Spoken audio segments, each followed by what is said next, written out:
The next 40 minutes or so, we are going to talk about arguably one of the most difficult roles in the country, presiding over a mammoth organisation. Over 120,000 people work in it across 2,600 locations across the country.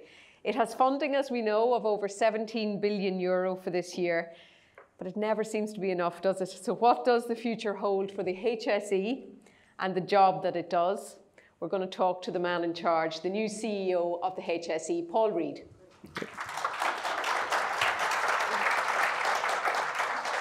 Paul, you're very welcome, and thank you for taking our questions, and he's going to take your questions as well as we proceed. You're in the job now 8 months, so how has it been so far? Thanks, Audrey. It's been an intense 8 months. I mean, I thought I knew what I was on when I was taking the role. Actually, one of the most consistent things people said to me when I was appointed the role was, congratulations, and then after about a half-second pause, they'd say, and commiserations. Yeah. But actually, no, it does feel a very privileged position to be in. I have a great graw and love for public service. I spent a lot of my career, most of my career in the private sector. The past 10 years or so has been in public service, and there probably can be no better place to be in public service than a sector that makes a big difference to people's lives.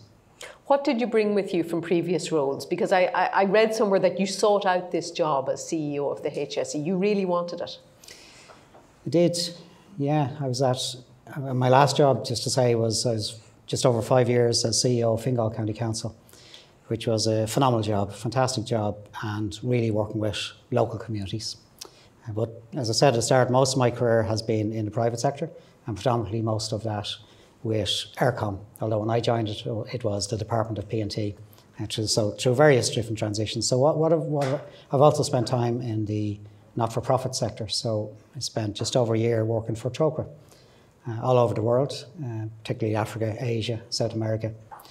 And what were you doing for them? 5 years. I went in to support their board looking at a new strategy, and really, in essence, what I was doing was looking at, it was 2010, when I just left ERCOM. They were spread all across the world. Their funding stream was in a major challenge. And it was really to look at a strategy for them for the future. What countries should they be in? What projects should they be in? And where? So I guess, to go back to your early question, what do I bring? I guess through all that experience has always been largely big organisations, primarily trade union organised, and going through major processes of change. So that's kind of, it's in essence what I do bring in terms of, what's been consistent throughout my career has been that. What was your perception of the HSE from the outside before you joined? So while I'm not from the health sector or have not worked in the health sector, I did have a reasonable insight into both the HSE and the health sector in general. In my last role with Fingal, I had a few direct experience and indirect experience. I was on the advisory council of Sláintecare when it was established, so that certainly gave me a greater insight into the strategy. Secondly, obviously in local authorities, we would work very closely with the community organisations in particular at that level. And thirdly, I was I was co-chair with the Minister Helen McEnany originally for the task force on young mental health. So, and then subsequently Minister Jim Daly that brought the report to government. So I did have a reasonable insight into some of the services of the HSE. What were my perceptions, back to your question? Largely that some of what came through this morning, largely it was always about the next change and what's going to happen, the next big change, it's all going to be better, and we wait for the next change. And I remember my time with Deeper, I spent 3 years, just over 3 years in the Department of Public Expenditure and Reform, that department that everybody loves all of the time.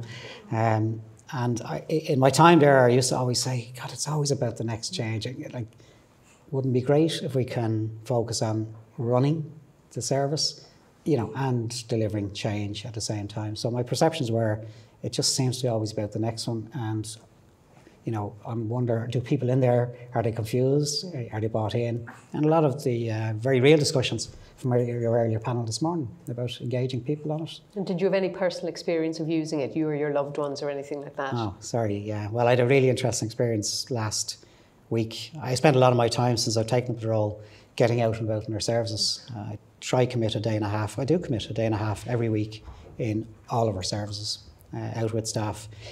And last week, very interestingly, I spent an afternoon in the Rotunda Hospital, where 33 years ago my son was born, and 29 years ago my daughter was born. And it was quite interesting going around, walking around. So I think we've all had experiences with healthcare and health services. My mother went through periods of dementia, so social care that we had to work through there, nursing home support schemes. So I think through the general life cycle, we all experience.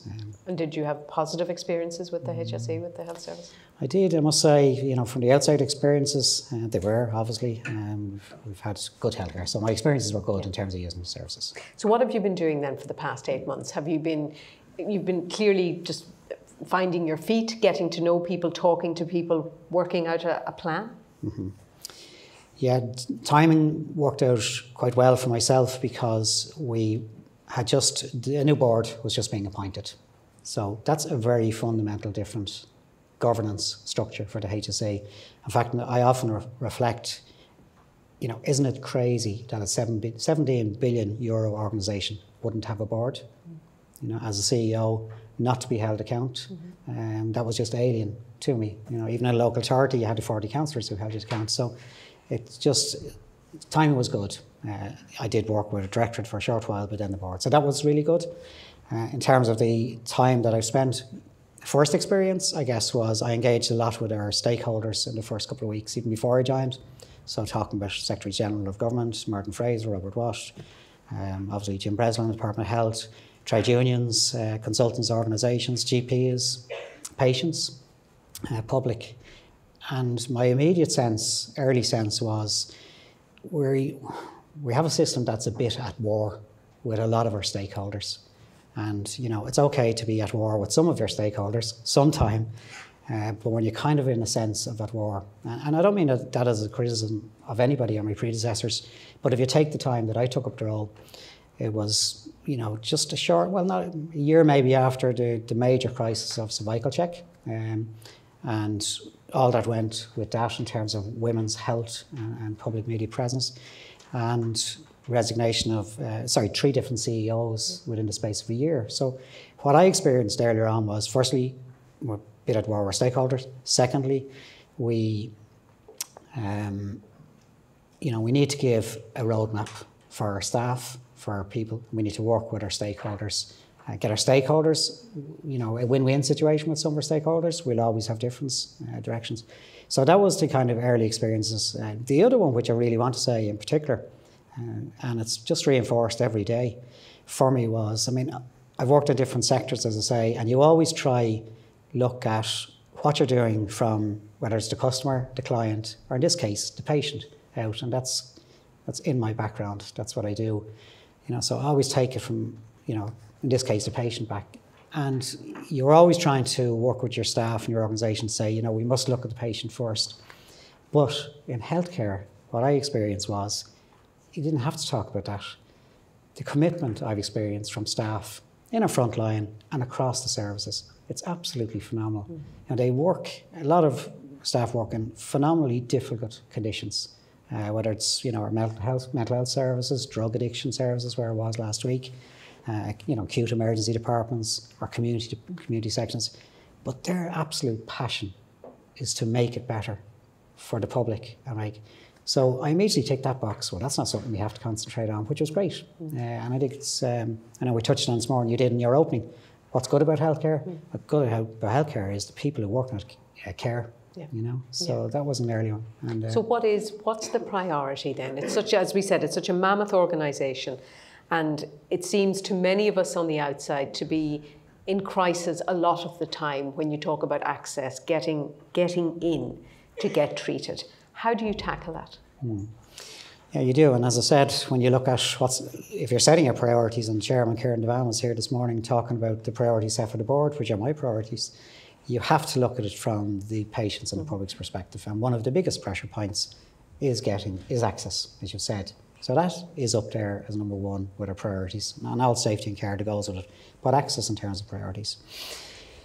There are a few dimensions in terms of how we make that better, and Cilantro Care, in essence, is the strategy, right? But what I try to concentrate on is the steps towards Cilantro Care, because there is a risk or danger that it's this big moment out there, and when we get to that point, it's all going to be better. I'd rather pull it back in a very, maybe it's my operational mind, I'd rather pull it back and say, actually, what are we going to do this year, next year, and the following year? So for me, there's a few strands to what makes it better. Firstly, and I will, and the chairman and the board, we'll be talking with the minister and the government on these aspects. So, firstly, to state the obvious, we need to improve the capacity in our system in terms of beds in our acute system, firstly. Someone mentioned this morning, I think it was Joanne, we're operating on a daily basis of 95% capacity. Now, that's kind of okay if you're running a call centre. It's not okay if you're running health for people's lives. So that is unsustainable. Now, so in terms of that, I'm not just throwing it out there and say we need a massive investment in capacity in beds, but we need an investment. So I'm working on a plan that we show over a 5-year period how we can bring on beds. And we've done some of it as part of the winter plan, 200 brought on very quickly. I want to make sure we work to have those in place for the rest of the year. We get discussions going with new government about the extra capacity that we can bring on for the rest of this year. So that's kind of one strand, Can I just pick up on the beds? Because we seem to talk a lot about beds and we need more beds. And we seem to spend a lot of our time counting beds. And that seems to take a very long time. I think it was Brendan Drum in the Business Post on Sunday wrote that we don't need more beds. We have enough beds. We need an entire change in work practices and structure. He believed that that's what was the priority rather than actual beds. It's interesting you say it. I met Brendan Drum yesterday for lunch. I purposely decided, I'd wait 6 months or so before I met many of my predecessors, and now I'm beginning to meet him. And he said the same again. And I disagreed with him. Okay. We're now at less capacity in our acute system. And I don't say this is the only solution because there's others, but we are at less bed capacity than we were at in 2009. Our demographics have fundamentally changed on all of what you've heard this morning. I think one of the most interesting comments I heard in the debate, I'm not saying this as a political issue, was the demographics will sort themselves out in the election debate. Well, demographics don't sort themselves out. You have to plan for your demographics. So, I did disagree with Brendan and said that the 95%, first of all, what happens in terms of that? Two things happen. Number one, when you deal with any surge. So, for example, in the winter, flu, and the chairman was talking this morning about double the impact in a week, in 3 days. The whole system backs up. So you have major impact on elderly who have probably 2 or 3 times the length of stay of other patients. So our whole system clogs up, and we have a problem in our emergency department, and we're not getting to our elective care. Some really great examples around the country of where it's actually better and different. I spent time in Kappa Hospital last week. I spent time in Clontarf Hospital this week. They're very focused on elective care, not distractive. That's the scope of what they do, and they're turning out numbers. The new children's wing in Connolly, reducing the backlog for children's outpatients by 25%.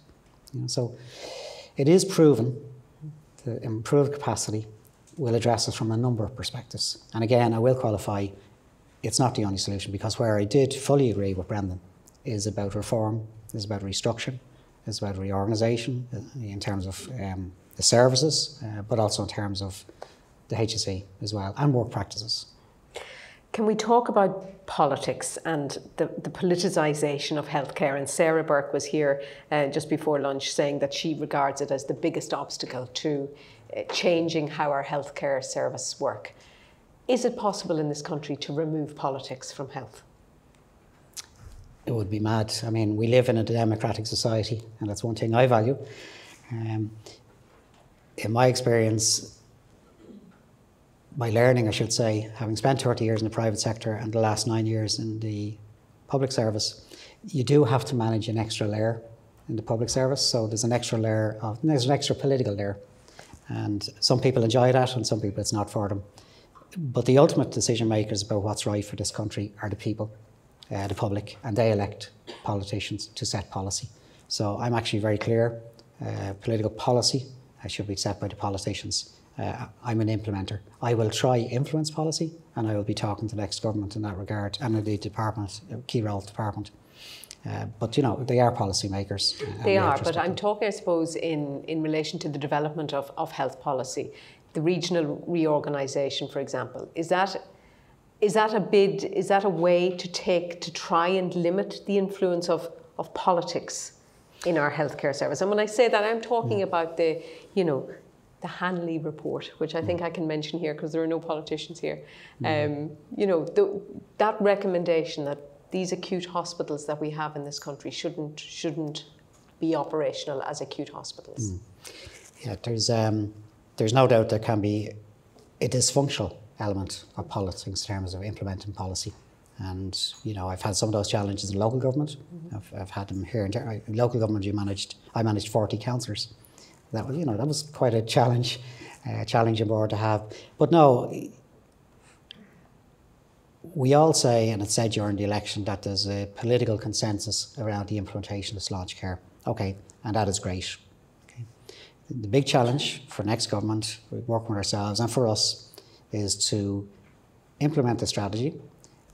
In terms of the new regions, the intention is that, you were asking Laura earlier on the difference between the health boards and the regions, should not be dominated by local politicians. And that will be my strongest advice in terms of policy formation. They should be, the boards should be made up with experts in their field who can add value to the board. So I think that's going to be one fundamental strong bit of advice I will be arguing for. But where do you stand on the hospitals, the Portlaoise Hospital, South Tipperary, Cavan, Naas? Should they have acute status? I've been quite open and public in the last few weeks to say, if you look at what happened in the flu season just over the Christmas, and it was my first experience of the winter season, if you like. And in some way, my biggest surprise is that we're surprised that it happens. That you take those peaks and surges and you get the whole country gets up in arms. We have a crisis. So, you know, I think we have to recognise that that's exactly what happens in terms of. And so just repeat your question. Sorry, just all. No, I'm just wondering those hospitals. In terms of the deliveries. Portlaoise and Ballinasloe, Naas, Cavan.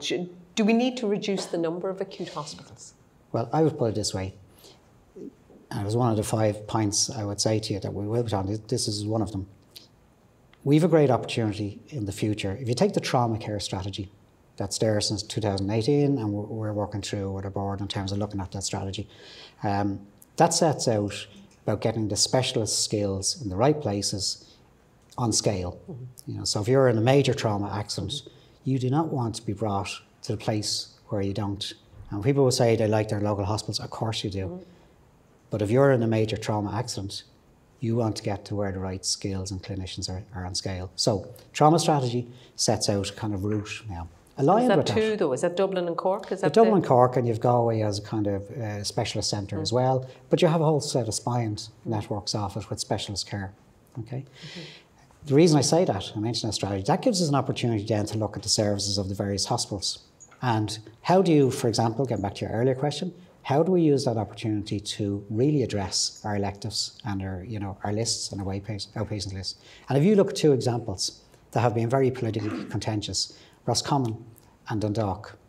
I spent time on both of those in the last few weeks. Roscommon now, and I spent a lot of my time down in Roscommon Leitrim, Roscommon now is well respected by its community. It's very clear about the scope of what it does, it doesn't do. It's a minor injuries unit with some elective procedures. And it's actually doing a great job.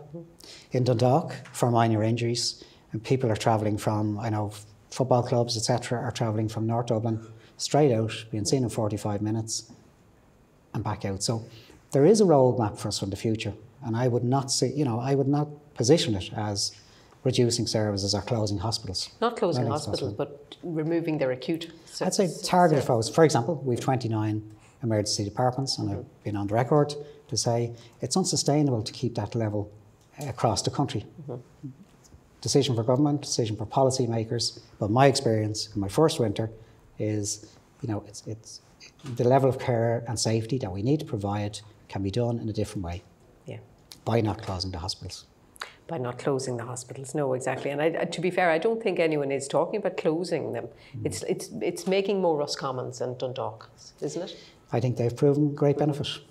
great benefit. Are you working towards ending the two-tier health system? Is that one of your priorities? Well, again, ultimately, it is a policy decision. I see Donald here, Donald Butler, who wrote the excellent report, which ultimately is a decision for government. In terms of that, we have we have a different history actually in the health service in Ireland. We're often compared to the NHS and other service providers. We've actually a very different history for many reasons. One, the historical influence of the church. Two, historical influence of professionals, consultants. And three, and I don't mean that in a derogatory, I know Martin Varley's here somewhere, better qualify that remark. And three is a high penetration of private care. And I think it was Tony Cox was saying earlier on, people have it as a kind of security. Certainly where I would like to see us go, is the public system used for public care to its maximum. Any private role, any private healthcare? Private healthcare would exist, and there's people in the market to provide private healthcare in private healthcare organisations. So I'd see a role for both, and people will want a role for both. But and equally getting back. How do we get to a public healthcare system that we can all have confidence in and feel that I don't actually need private health insurance? No, and I think that's, again, if you come back to the chairman's earlier remarks, Kieran Levan, one of our priorities is building trust and confidence in the health system. And you can't just say that and talk about, it's not about communications, it's about people's experiences, it's about reducing the waiting list. And just for the record, for the last 4 months, for the first time in a long, long time, we started the trend of reducing the waiting list marginally, month on month. And that's been a bit of operational focus. It's been a bit, us reviewing with each hospital group, because the waiting list is a big number. We're breaking it down by hospital, by specialty, by where we have the professional consultants, etc., and trying to target the reduction. Sounds very obvious, but that's what we're doing. So, but it is part of it, and certainly maximising the public system for public care. I come from an area, somebody asked a question, I think.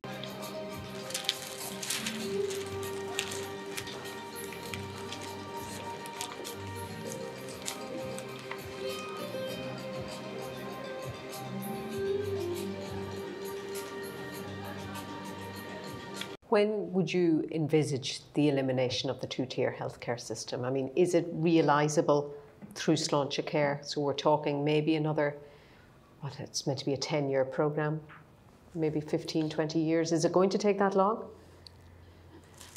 I think we have to walk back from 15 to, some of your contributors earlier on were talking about how long it takes to make change, including one of the patient advocates, which I thought was a really good point. Certainly healthcare does take long, and there's people's lives in the mix, so you can't just take restructuring decisions and do them. It is what Laura and Sarah were talking about earlier on, building the basics right.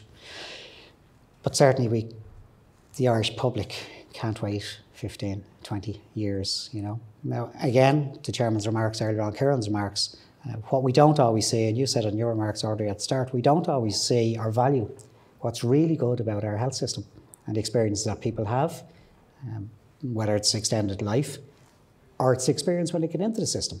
So we know, and it's repeated year on year, the experience through our National Patient Experience Survey, the experience of people who are in the system is really strong.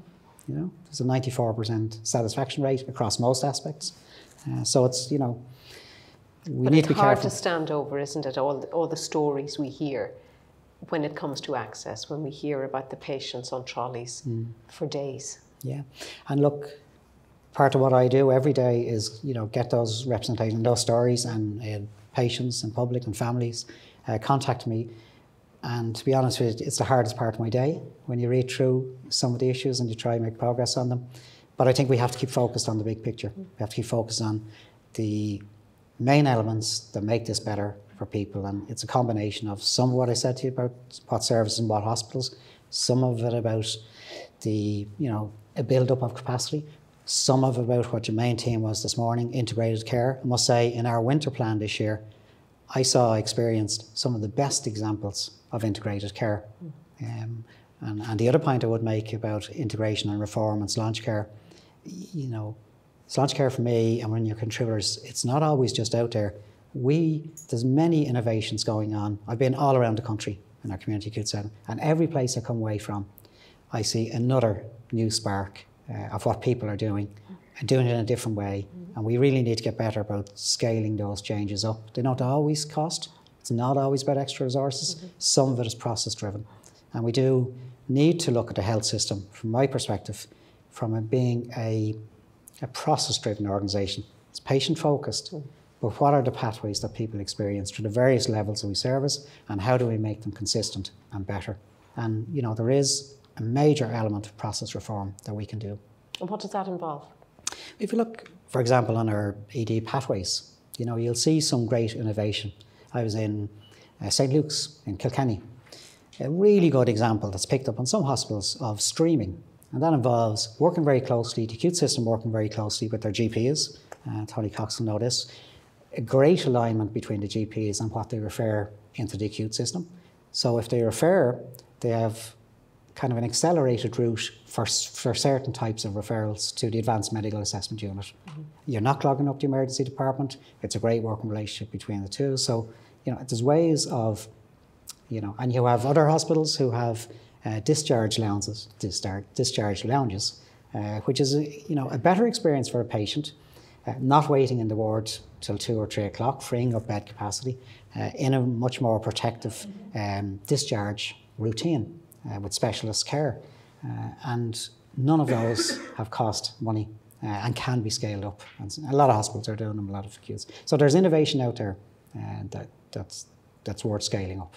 Do you think, though, it's inherently an unfair system? If we go back to the waiting lists and we have people waiting years for whatever procedure they're waiting for, but their neighbour who has health insurance can have their procedure done in a couple of weeks?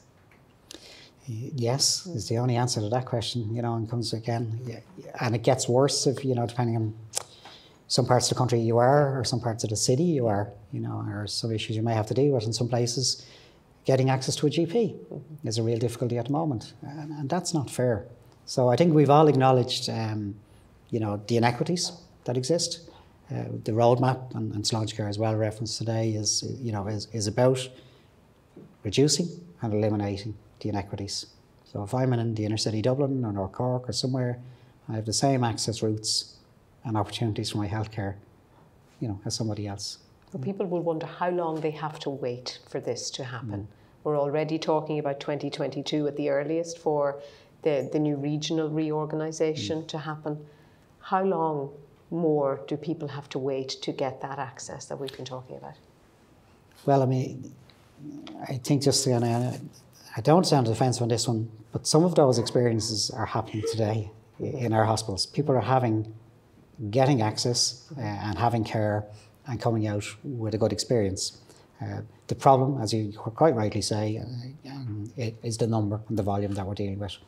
And I think that's actually going to be an outcome from some of the measures I just said to you earlier on. But actually, a lot of it is, and the system is working really well with me, a lot of it is an operational focus within the organisation. I sit every month now with some of them are here today, the hospital group CEOs and the CHOs. And it's a monthly meeting. We go through financials and other processes, and that's just connecting with the system. I mean, one of the things I was going to say to you earlier on, just about early observations, and now is we need to strengthen the alignment between the delivery system and the centre of the HSE. You know, and consideration, I'm currently going through a process to look at what actually is the role of the centre of the HSE, not waiting until 2022. What is it now? And giving clarity to the organisation. So in essence, that the centre is supporting the delivery system and not the other way around. Okay. I'm just moderating the questions that are coming in. So we've about 10 minutes left, Paul, so I'm going to put some of them to you. And do keep them coming on Slido, or just raise your hand and we'll get a microphone to you. Just one here, multi-annual budgeting. Are you asking for this? How can you run a service on the basis of an annual budget that starts to run dry every September or October? We've had discussions, and I've had discussions with Robert Watt and indeed Martin Fraser, just about how we move to this from two aspects. If you look at our capital budget planning in health, it's impossible to do on an annual basis because you have to start building capacity now for what will come on stream in years 2 and 3. Positively on that one, last year was a capital plan, which is a 3-year capital plan commitment, and we're working through a similar process on this one. From our revenue or our operational budget expenditure, I think the first thing we've had to do, and we've made good progress this year with the board, the chairman spoke of this, is give, you spoke about trust and confidence of the public, giving trust and confidence to the exchequer and the funder that we can manage and control the budget. Because, you know, one of the biggest frustrations for public is it's another €1 billion going in. Is it another 2 billion needed next year? We've had to demonstrate to government this year, and the chairman briefly touched on it, if I can just make a brief point on it. Our budget last year overall was 650 million plus 150 million carried forward. So it was an 800 million this year, not by any cuts. Our budget overall has been 334 million. And as the chairman quite rightly said, only 90 million of that are from things that we can control. The rest of it for state claims agencies, pensions, drugs reimbursement. You know, that was important for us. And I think that's making my case stronger on behalf of the public and the HSE to go to government and say, we actually need an investment and we're in control and here's where the investment needs to go. So I think you've often heard, sure, you just keep putting in, it's a black hole. Yeah. I think we're getting to a much stronger position to say, actually, it's not a black hole. 90 million over a budget of 18 billion last year is pretty good control. Now we need an investment in these areas, in community areas, and the other elements of Sláinte care, positively, which is there, starting to be there in our service plan this year. Okay, a couple of questions to do with primary health care. One is that, don't you think healthcare centres, primary care centres primary care should be funded to absorb lower acuity case clogging up the emergency departments and hospitals instead of more beds? And then a linked one, I suppose, that the point that this person's making is that the private sector is investing in primary wellness centres. And is this a potential solution to addressing access if the HSE does something similar? We have a great opportunity with our primary care strategy, our primary care centres. We have 127 primary care centres around the country. There's another 30 in our capital plan being built at the minute. I've been around most of them in the last 8 months. Probably the best ones are the ones where we have GP practices in them. So a lot of our primary care centres actually don't have GP practices in them. It's not a fault of the GPs. We need support getting more GPs into them. I was in one in Waterford, and you see a very different footfall going into a primary care centre when you have a GP practice in it. Mm-hmm. Second area we need to invest in, it relates to diagnostics, equipment and people and special skills in our primary care centres. So the straight answer is they're a major part of the solution in terms of resourcing primary care centres very differently for the future. Some of them are better than others in terms of resourcing, but that's part of the solution, major part of it. A lot of questions throughout today about IT and the amount of time that clinicians and staff spend on paperwork. So this person wants to know about access to the national HSE IT system. They say millions of clinical hours are lost on paperwork, feeding the HSE central with templates delivering nothing back to staff. Mm-hmm.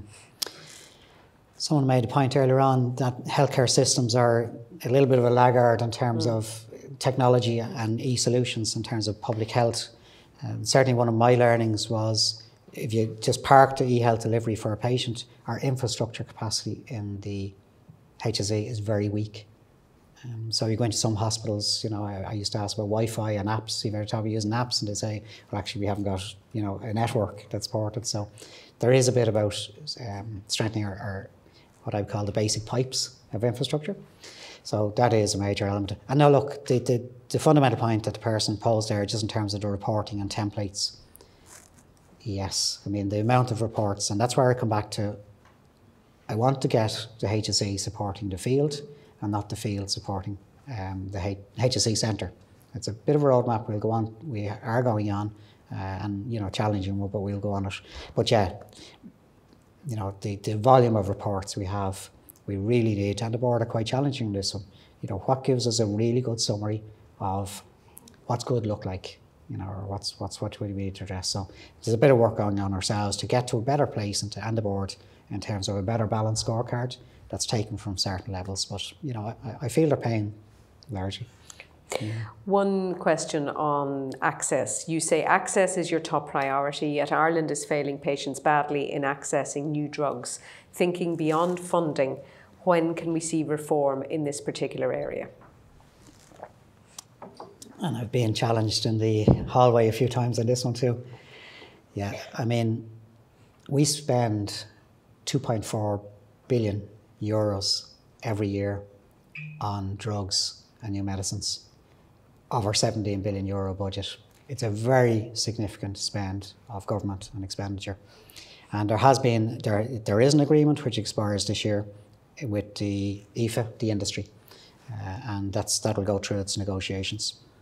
The challenges has been how to fund new drugs for each year, and our national service plan, for me, doesn't have new funds for new drugs. What it does have is a challenge for us to make savings from the use of biosimilars, which are a cheaper branded drug, and generics, which the audience will be very familiar with. And we really can make savings in that to fund new drugs. So we have a very challenging target set across the system with a share gain system back for consultants and their wards and their wings by using biosimilars to help us fund new drugs coming through the pipeline. And it's a very real issue because we've a reasonable budget, but we've a limited budget. So I have to make savings in some way to fund new drugs for the future. That's factually where it's at. Any questions from the floor? Anyone want to raise a hand and do it the old-fashioned way?